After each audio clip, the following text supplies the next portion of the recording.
Pour moi, voyager, c'est découvrir des paysages, des monuments, c'est manger local, faire des rencontres. Mais parfois, c'est surtout vivre des expériences qui nous marquent. Ici en Thaïlande, il y en a une qui résonne un petit peu plus que les autres.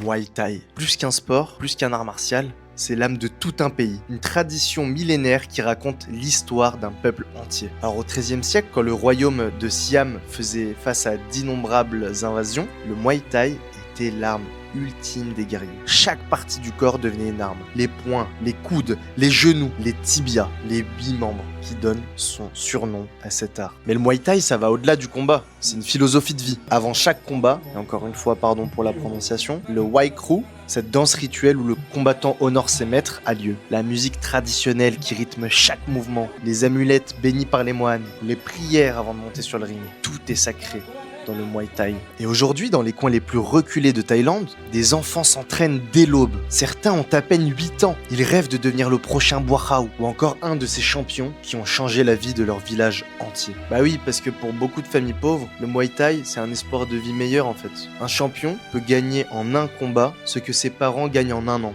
Par contre, le prix à payer, il est immense. Des années d'entraînement acharné, des sacrifices quotidiens et une discipline à toute épreuve.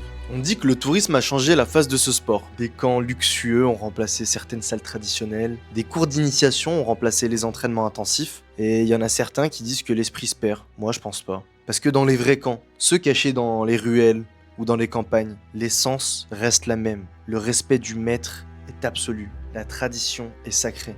La discipline est reine. Les valeurs de la boxe sont au-dessus du tourisme. Et c'est peut-être ça la vraie magie, cette capacité à traverser les siècles sans perdre son âme, à s'ouvrir au monde sans se trahir. Car peu importe qui tu es, d'où tu viens, ce que tu cherches, il n'y a que toi, le respect, la tradition et cette sensation unique d'appartenir à quelque chose de bien plus grand que soi.